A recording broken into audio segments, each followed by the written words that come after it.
এদিকে আরও দুটি সাপ্লিমেন্টারি তালিকা প্রকাশ করেছে জাতীয় নির্বাচন কমিশন। আরও ৩ লক্ষ বিবেচনাধীন নামের নিষ্পত্তি হয়েছে। কমিশন সূত্রে খবর, ৬০ লক্ষের মধ্যে এখনও পর্যন্ত ৪৩ লক্ষ নামের নিষ্পত্তি হয়েছে। গত ৮ দিনে ৬ দফায় সাপ্লিমেন্টারি তালিকা প্রকাশ করল নির্বাচন কমিশন। আগের ৪ দফা সাপ্লিমেন্টারি তালিকায় ৪৪ থেকে ৪৫% নাম বাদ পড়েছে। কমিশন সূত্রে খবর।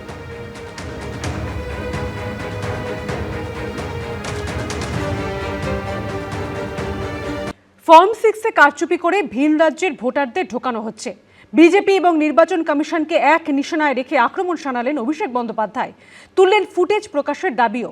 হারবে বুঝে এসব কথা, পাল্টা কটাক্ষ করেছে বিজেপি।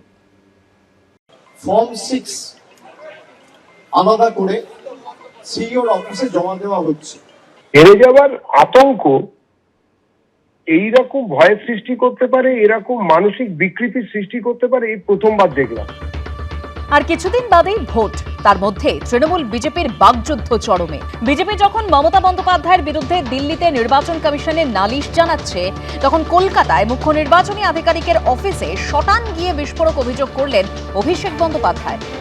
আমাদের কাছে সুনির্দিষ্ট তথ্য রয়েছে যে আজকে এই ৬-৭ ঘন্টায়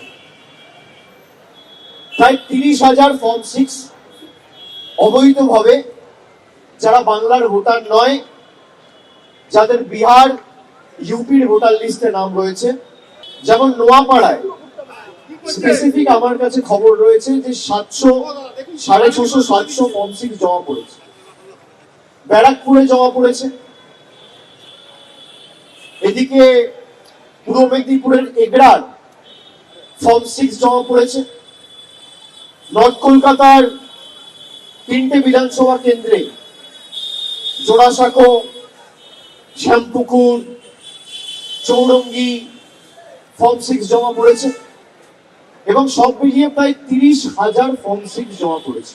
ফর্ম 6 যারা জমা দিচ্ছেন, সেই ফর্ম 6 ঠিক না ভুল সেটা যাচাই করবেন তো নির্বাচন কমিশন। এখানে রাজনৈতিক দলের কারোর কিছু বলার আছে নাকি? সব থেকে বড় কথা, নির্বাচনী বিধি চলাকালীন কয়েক হাজার লোককে নিয়ে গিয়ে বসে পড়া এবং সেখানে গিয়ে স্লোগান দেওয়া, এটাও জায়েজ।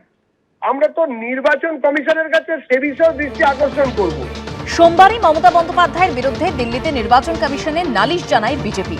ভোটারদের ভয় দেখানোর অভিযোগে প্রচারে নিষেধাজ্ঞার দাবি তোলে তারা। এবার নির্বাচন কমিশনে গিয়ে বিজেপি ও নির্বাচন কমিশনকে এক নিশানায় রেখে আক্রমণ শানালেন অভিষেক বন্দ্যোপাধ্যায়। অমিত মালব্য আজকে ফোন করে সিইও কে প্রেসার দিয়ে জোর জবরদস্তি এই ফর্ম 6 জমা করিয়েছে। বাংলার ডেমোগ্রাফি যদি কেউ চেঞ্জ করে, বিজেপি চেঞ্জ করছে। অভিষেকের কোনো কথার কোনো গুরুত্ব বাঙালি দিতে নারাজ, কোনো আগ্রহী নেই, কোনো প্রতিষ্ঠাও নেই ওনার কথার।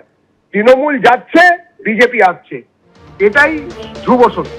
এসআইআর তালিকায় তার নাম না থাকায় কলকাতা হাইকোর্টের দ্বারস্থ হন ফারাক্কার সম্ভাব্য কংগ্রেস প্রার্থী মাহতাব শেখ। যদিও প্রধান বিচারপতি সুজয় পাল সেই আবেদনের প্রেক্ষিতে তাকে সুপ্রিম কোর্টের দ্বারস্থ হওয়ার পরামর্শ দেন। রুমা পাল ও শফিক মজুমদারের রিপোর্ট, এবিপি আনন্দ। মমতা বন্দ্যোপাধ্যায়ের ভোটের প্রচার বন্ধ করতে হবে, নির্বাচন কমিশনে এমনই দাবি জানালো বিজেপি। মোট ৬ দফা দাবি জানিয়েছেন সুকান্ত মজুমদাররা, আর জানিয়ে পাল্টা কটাক্ষ করেছে তৃণমূল। তার বিরুদ্ধে ব্যবস্থা নেওয়ার জন্য আবেদন জানিয়েছি, তাকে প্রচার থেকে ডিবার করার জন্য আবেদন জানিয়েছি। বিধানসভা ভোটের 1 মাসও বাকি নেই। জেলায় জেলায় ঘুরে প্রচার চালাচ্ছেন মমতা বন্দ্যোপাধ্যায়। এই আবহে তার প্রচার বন্ধ করার দাবি নিয়ে এবার নির্বাচন কমিশনের দ্বারস্থ হল বিজেপি। সোমবার দিল্লিতে নির্বাচন কমিশনের সদর দপ্তরে গিয়ে ৬ দফা দাবি জানিয়ে এলো তারা। তৃণমূল নেত্রীর একটি পুরনো বক্তব্যের প্রসঙ্গ টেনে তার প্রচার বন্ধের দাবি জানিয়েছে বিজেপি। এসব করতে যেও না, নির্বাচনের পরে পোস্টার লাগিয়ে বলতে হবে আমি বিজেপি করি না, আমি বিজেপি করি না, আমি বিজেপি করি না। 25 তারিখে মাননীয় মুখ্যমন্ত্রী ময়নাগুড়িতে দাঁড়িয়ে ভোটের প্রচারে তিনি কি বলছেন, যে ভোটের রেজাল্টের পর আমাদেরকে, অর্থাৎ যারা বিজেপিকে যারা ভোট দেবে তাদেরকে প্ল্যাকার্ড বাড়ির সামনে টাঙাতে হবে যে আমরা বিজেপিকে সমর্থন করি না। এর মানে 21-এর যে ভায়োলেন্স হয়েছিল, সেই ভায়োলেন্সের স্মৃতি মাননীয় মুখ্যমন্ত্রী আবার মনে করাতে চাইছে। সোমবার নির্বাচন কমিশনে যাওয়া বিজেপির প্রতিনিধি দলে ছিলেন সুকান্ত মজুমদার, কিরেন রিজিজু এবং পীযূষ গোয়েল। ये डर हमें अच्छा लगा। ममता बंदोपाध्याय के গোটা বিজেপি ভয় পায়, নরেন্দ্র মোদী ভয় পায়, অমিত শাহ ভয় পায়। তো ওরা গেছে মমতা বন্দ্যোপাধ্যায়ের সভা ক্যান্সেল করতে বা সভা ব্যান্ড করতে। বুঝতে পারছেন মমতা ব্যানার্জিকে কত ভয়, মানে মানুষ মানে ওরা বিজেপি ভয় পায় আর মানুষ ভালোবাসে। নির্বাচন অফিসারটা, ওই অফিসটা হয়ে গেছে বিজেপির পার্টি অফিস। তো বিজেপি মমতা বন্দ্যোপাধ্যায়কে ভয় পায়, বাংলার মানুষের কণ্ঠরোধ করছে, বাংলার মানুষের নেত্রীর কণ্ঠরোধ করতে চাইছে। এসব করে কিছু হবে না, মমতা বন্দ্যোপাধ্যায়ের কণ্ঠরোধ করা যাবে না।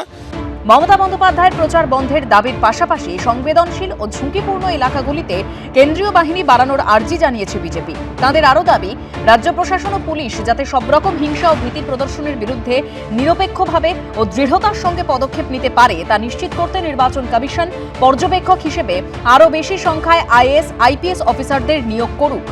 ভোট গ্রহণ ও গণনা প্রক্রিয়া নিবিড়ভাবে পর্যবেক্ষণ করা হোক। হুমকির পাল্টা হুঁশিয়ারি, অভিযোগ পাল্টা অভিযোগের পালা চলছেই, কিন্তু শেষমেশ ভোট নির্বিঘ্নে হবে তো? বিজেন্দ্র সিংহ ও উজ্জ্বল মুখোপাধ্যায়ের রিপোর্ট, এবিপি আনন্দ। সাপ্লিমেন্টারি তালিকায় নাম ডিলিটেড, আর তার প্রতিবাদে জেলায় জেলায় বিক্ষোভ। কোথাও রাস্তায় বসে পড়ে প্রতিবাদ, কোথাও টায়ার জ্বালিয়ে বিক্ষোভ। ফর্ম 6 আলাদা করে সিইওর অফিসে জমা দেওয়া হচ্ছে। হেরে যাওয়ার আতঙ্ক এইরকম ভয়ের সৃষ্টি করতে পারে, এরকম মানসিক বিকৃতির সৃষ্টি করতে পারে, এই প্রথমবার দেখলাম। আর কিছুদিন বাদেই ভোট, তার মধ্যে তৃণমূল বিজেপির বাগযুদ্ধ চরমে। বিজেপি যখন মমতা বন্দ্যোপাধ্যায়ের বিরুদ্ধে দিল্লিতে নির্বাচন কমিশনে নালিশ জানাচ্ছে, তখন কলকাতায় মুখ্য নির্বাচনী আধিকারিকের অফিসে শটান গিয়ে বিস্ফোরক অভিযোগ করলেন অভিষেক বন্দ্যোপাধ্যায়। আমাদের কাছে সুনির্দিষ্ট তথ্য রয়েছে যে আজকে এই 6-7 ঘন্টায়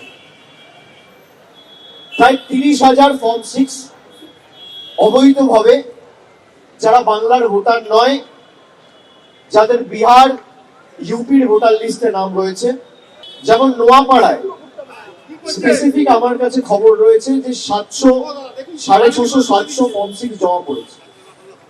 ব্যারাকপুরে জমা পড়েছে,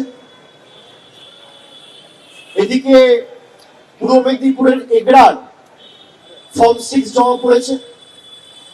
নর্থ কলকাতার 3টে বিধানসভা কেন্দ্রে জোড়াসাঁকো, শ্যামপুকুর, চৌরঙ্গি ফর্ম 6 জমা পড়েছে, এবং সব মিলিয়ে প্রায় 30,000 ফর্ম 6 জমা পড়েছে। 30,000 আবেদনেই এত চিন্তা, তার মানে তৃণমূল কংগ্রেস যে নির্বাচনী লড়াইয়ের আগেই যে হেরে গিয়েছে, এই বক্তব্য থেকে সেটাই পরিষ্কারভাবে প্রমাণ হচ্ছে। সোমবারই মমতা বন্দ্যোপাধ্যায়ের বিরুদ্ধে দিল্লিতে নির্বাচন কমিশনে নালিশ জানায় বিজেপি। ভোটারদের ভয় দেখানোর অভিযোগে প্রচারে নিষেধাজ্ঞার দাবি তোলে তাঁরা। এবার নির্বাচন কমিশনে গিয়ে বিজেপি ও নির্বাচন কমিশনকে এক নিশানায় রেখে আক্রমণ শানালেন অভিষেক বন্দ্যোপাধ্যায়। অমিত মালব্য আজকে ফোন করে সিইও কে প্রেসার দিয়ে জোর জবরদস্তি এই ফর্ম 6 জমা করিয়েছে। বাংলার ডেমোগ্রাফি যদি কেউ চেঞ্জ করে, বিজেপি চেঞ্জ করছে। অভিষেকের কোন কথার কোনো গুরুত্ব বাঙালি দিতে নারাজ, কোনো আগ্রহী নেই, কোনো প্রতিষ্ঠাও নেই ওনার কথার। তৃণমূল যাচ্ছে, বিজেপি আসছে, এটাই ধ্রুব সত্য। এসআইআর তালিকায় তার নাম না থাকায় কলকাতা হাইকোর্টের দ্বারস্থ হন ফারাক্কার সম্ভাব্য কংগ্রেস প্রার্থী মাহতাব শেখ। যদিও প্রধান বিচারপতি সুজয় পাল সেই আবেদনের প্রেক্ষিতে তাকে সুপ্রিম কোর্টের দ্বারস্থ হওয়ার পরামর্শ দেন। রুমা পাল ও শফিক মজুমদারের রিপোর্ট, এবিপি আনন্দ। এবিপি আনন্দ, এগিয়ে থাকে, এগিয়ে রাখে।